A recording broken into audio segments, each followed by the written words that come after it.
Hi, and welcome back to Unmasking the Trans Movement with John Euler. I'm your host, Brad Wilder. Today, Dr. Jay Allen returns with John Euler to discuss, well, the big push behind not only the transgender movement, but also the surgeries that are coming along with it. There's a lot to get to. Part 1, if you missed it, has a lot of information in there. Part 2, we're going to discuss, well, more information that's going to get into a little bit of political side of things. There's been some laws passed. There's people trying to block these laws. Things are going to the Supreme Court. There's just a whole bunch of whirlwind of activity with the transgender movement these days. Is it a distraction? Isn't it a distraction? Maybe that's a good place to start. John, thank you very much for being here. Dr. Jay Allen, thank you very much for being here. But let's start with you, John. Is that the case? Was I nailing that with regards to just everything changing dramatically here in terms of keeping us sort of, I guess, second guessing and paying attention to other things? Is this one of those sidetracked, things they're trying to get us to pay attention to a whole lot closer? I mean, the movement's been here for a long time, but there hasn't been this push that we talk about today. That's right. We all feel something building. It's progressing, not just in the schools, not just impacting kids, but all of a sudden we're seeing legislation passed, both in corporate America. So we have policies being passed, as well as in women's sports. All this is connected. And so it's difficult at times to see that there may be a common thread through all this. And that's why we're so appreciative, Dr. Allen, that you are back with us. You're a medical doctor, family practice. You've delivered many kids, a couple hundred, as you say.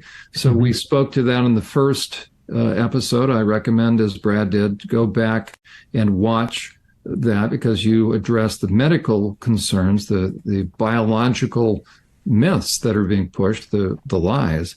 But you are in Maine, and you started to see some things coming down the pike politically. And people need to be able to see, they need to awaken before it's too late, because once things become law or public policy, it's very difficult to change them. And people need to see. I'm going to bring up a graphic that I had put together to help people see that this is really a collection, though there may not be 100% coordination between these different, what I call the dark special interests.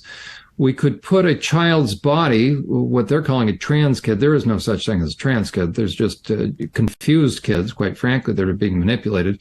But these are the different, we could add additional special interests to this.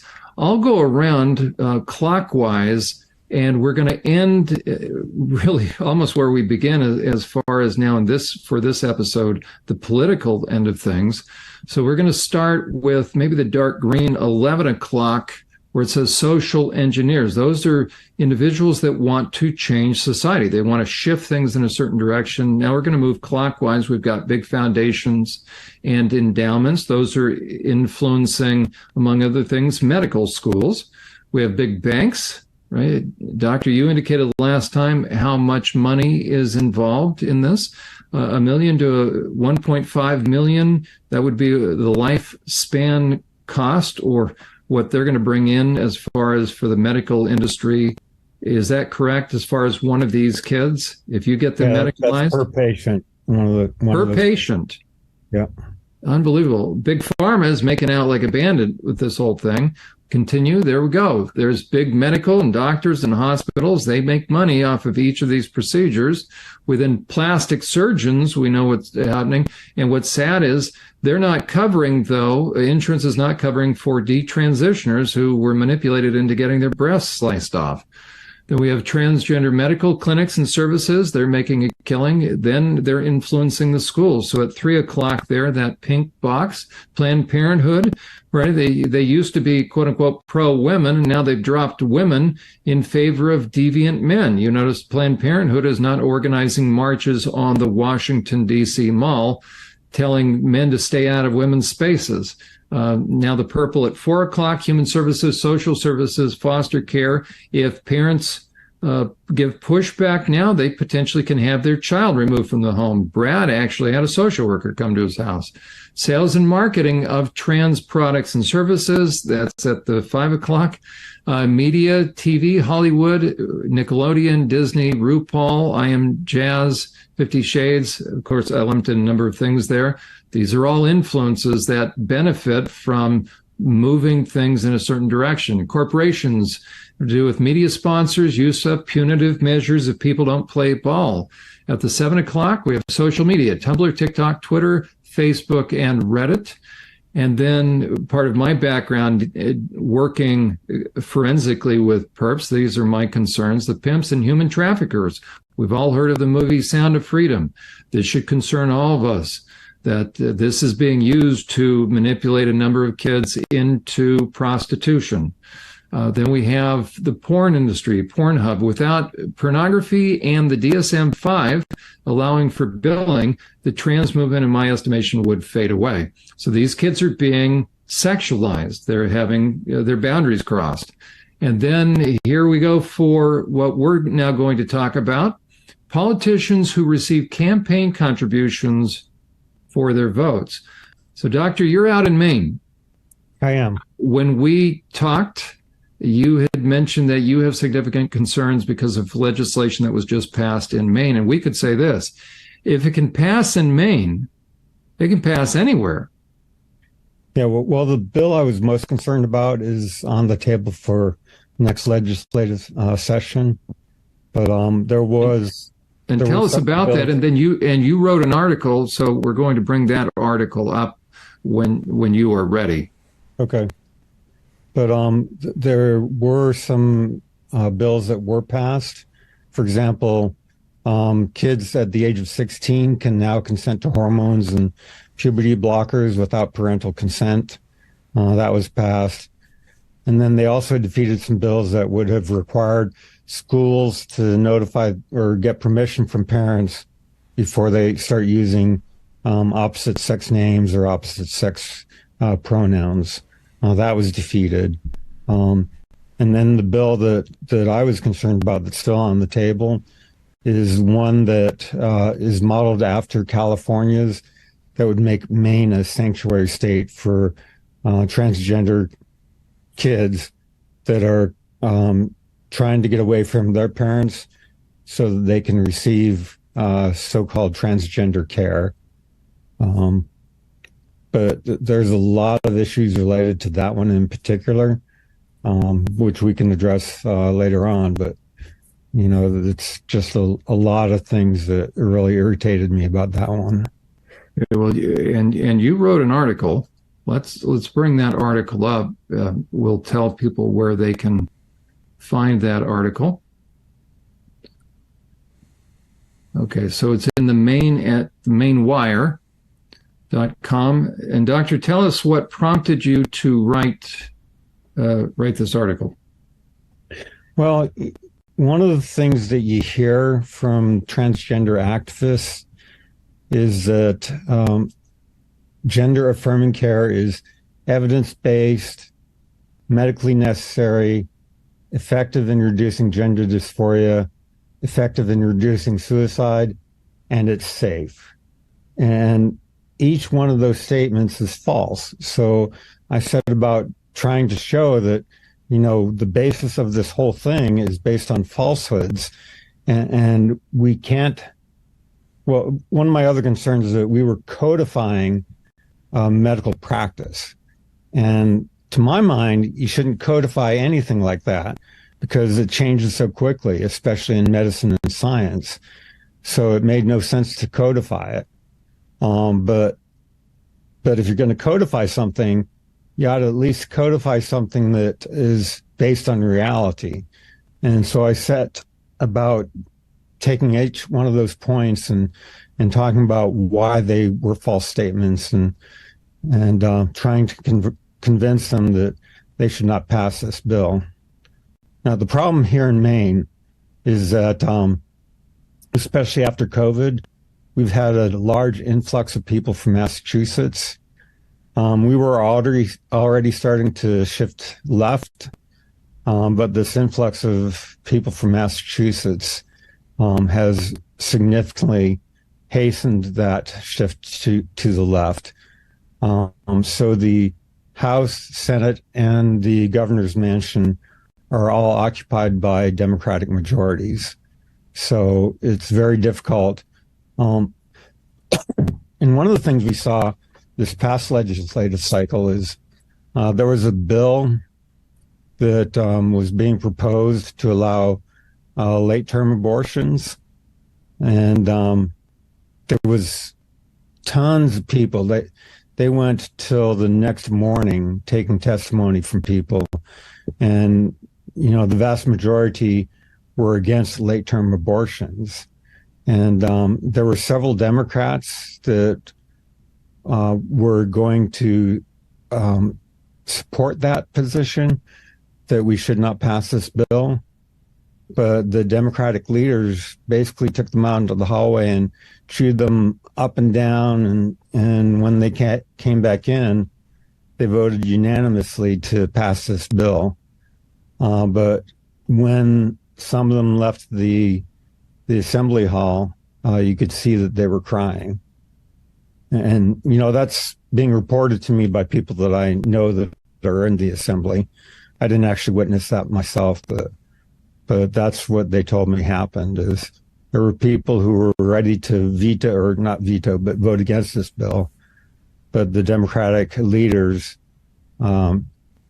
whipped them into voting for the bill, despite their grave concerns about it. So there's money to be made for those that are going to perform late-term abortions.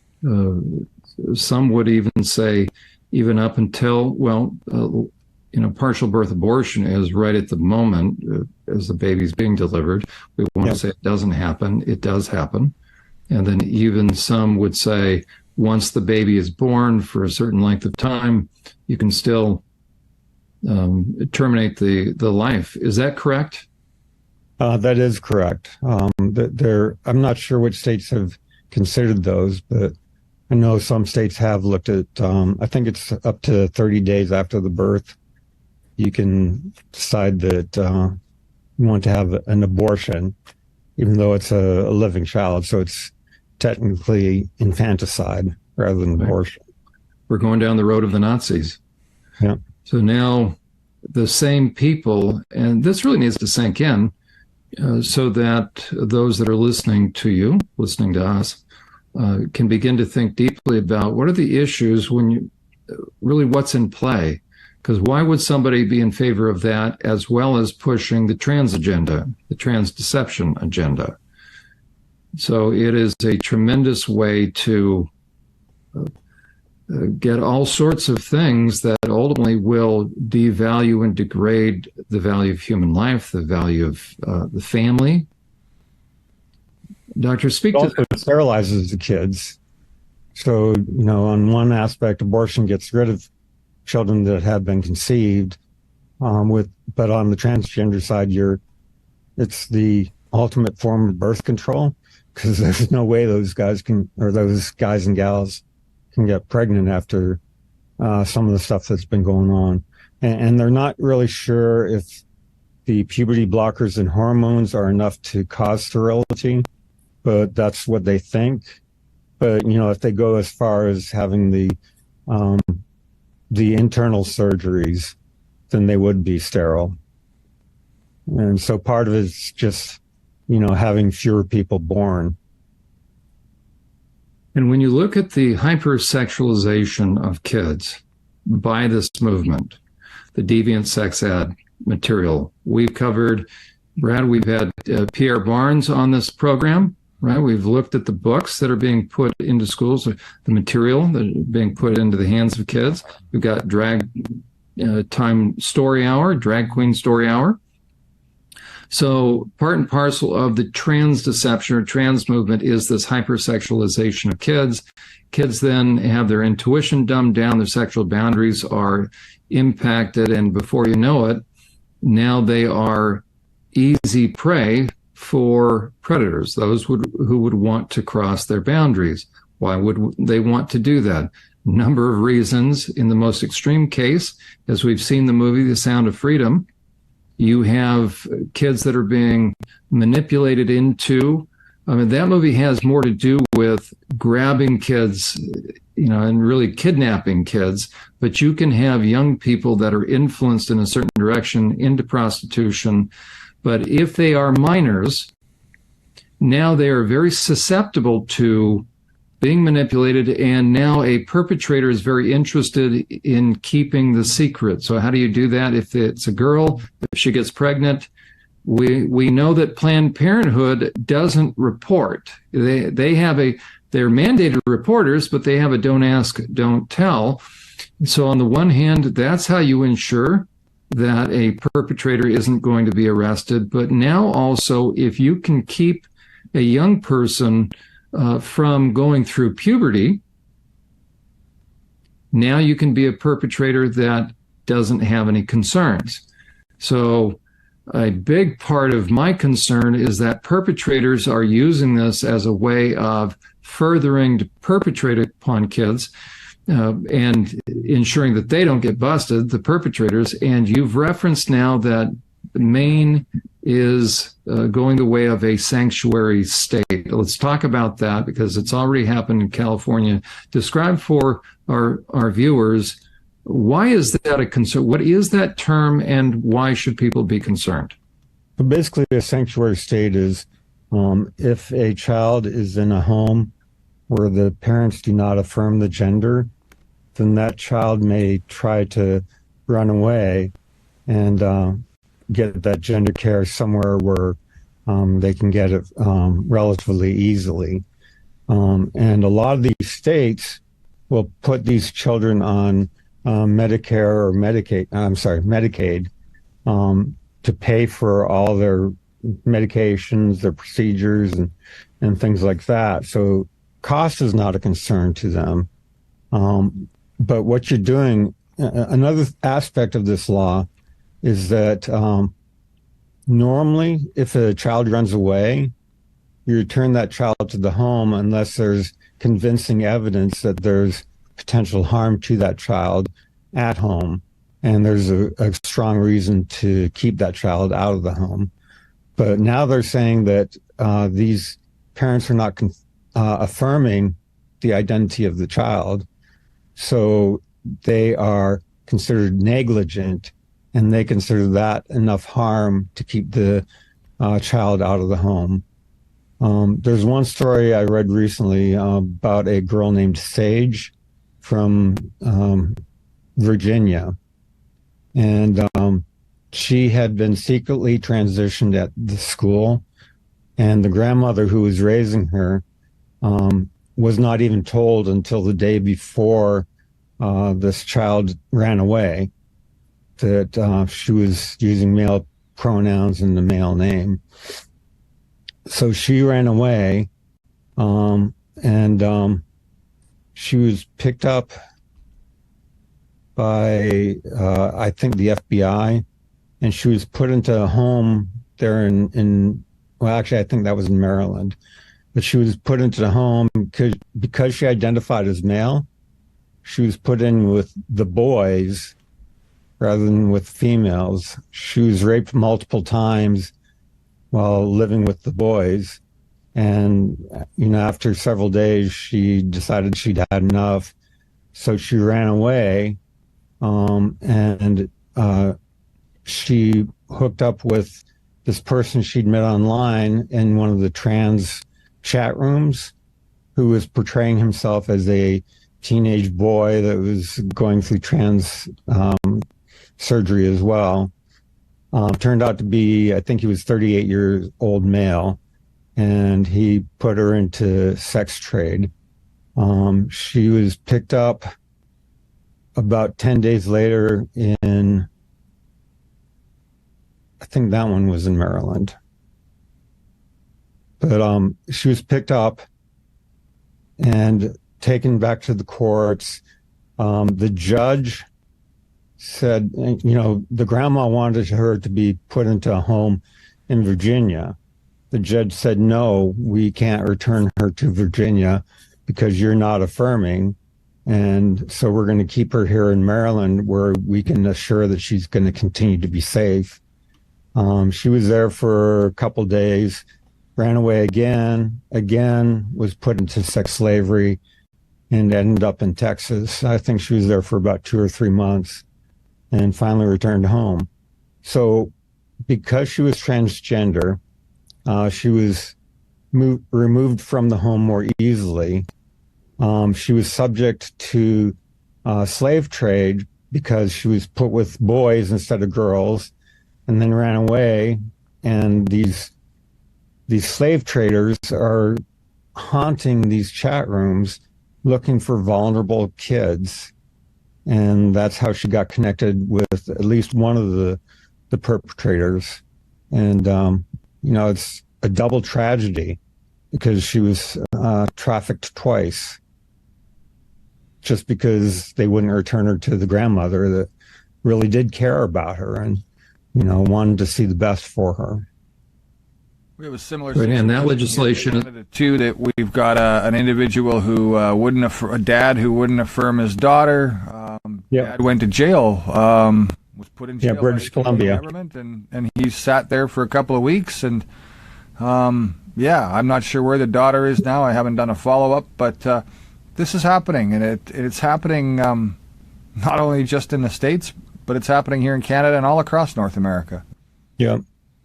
And it's usually during a divorce or the tension between the parents about gender affirming will often lead to a divorce. But either way, there's one custodial parent or one parent that wants to affirm, another parent who doesn't want to affirm. And, in most courts, they'll decide for the parent that will affirm, even though there are clear instances where otherwise this parent would not have been acceptable as the guardian of the child. And there was one case where the mother got custody even though she had been arrested a couple times, and I forget what the issue was that she got arrested for, but it clearly was not a good candidate for the custodial parent.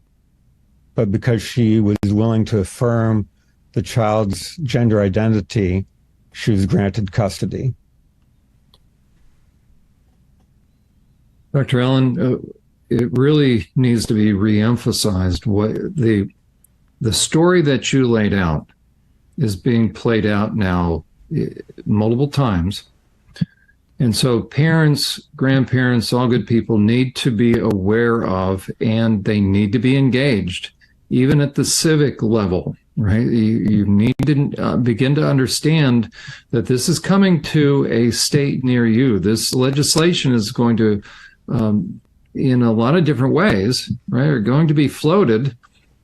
The idea of these sanctuary states tends to mirror what happens with child trafficking, as you brought out. So it's not happenstance that just after the movie Sound of Freedom was launched, and I think a few weeks after that, a push in the California legislature to increase the crimes for child trafficking. Well, who could be against that? Well, all the Democrats were. Exactly. Well, it raised, public awareness finally was brought to bear. But isn't it interesting that a state that will permit a non-custodial parent, meaning somebody, not just a non-custodial parent, but a neighbor, somebody who has been interacting with this child online, child runs away, they can be transported across state lines, make it into California. Now the entire state is harboring a fugitive, harboring a runaway, and then will be fast-tracked for one of these surgeries. Yeah. And then, as you so aptly described, it's very easy. Then they're going to be put in the foster care system, and people don't want to think in terms of, because it will really shatter our view of the world as being a safe place when you begin to realize that predators will embed themselves in all sorts of different businesses industries, careers, and predators love going into jobs and careers where they are mandated reporters, meaning they have regular and consistent access to kids. Foster care is rife with predators. And so these kids then are handed over to foster care, and that scenario that you just read to us, or elaborated upon. Yeah, that is playing out time and time again now in California, and then any state that's going to pass this kind of legislation to be a sanctuary state for these quote unquote transgendered youth. Yeah, I mean it's a huge problem, and people just ignore it because they think they're being beneficent when they confirm these transgenders patients, and they're not. They're actually harming them. Sure be good if kids listen to their parents for once, eh? Yeah. There you go. Are they billing it out when they arrive in California or any other state that's kind of housing and harboring these individuals? We have a lot of deviance going on. The one aspect that you mentioned was the 38-year-old.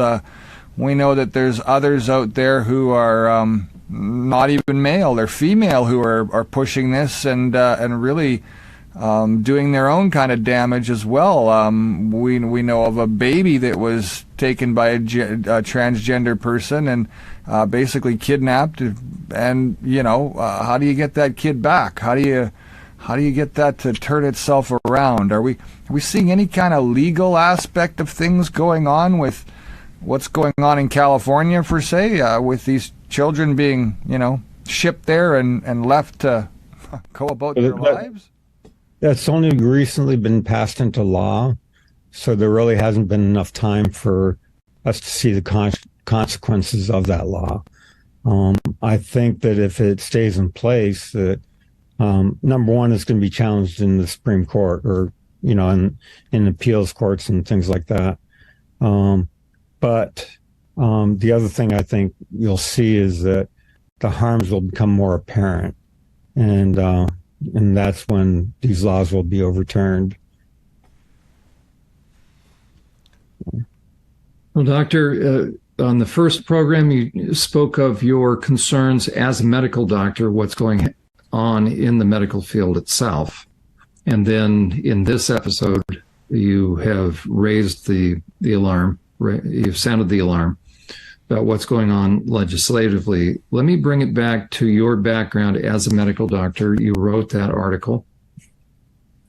For any parent, for grandparents, for those that are just tuning in, that are starting to have their eyes open to whatever this trans movement is, speak to them about your concerns as a physician and as a parent and as a grandparent. Well, the biggest thing is that this is sold as effective, safe, and evidence-based, and none of those things are true. All the countries that have done systematic reviews of the evidence have said the harms far outweigh the benefits. One of the things you'll hear is if you don't affirm the child, then they'll commit suicide. That is not true at all. In fact, suicide rate in one study was a little bit higher, but in most of the studies, so a little bit higher for those who identified as transgender. But in most of the studies, it was pretty much even.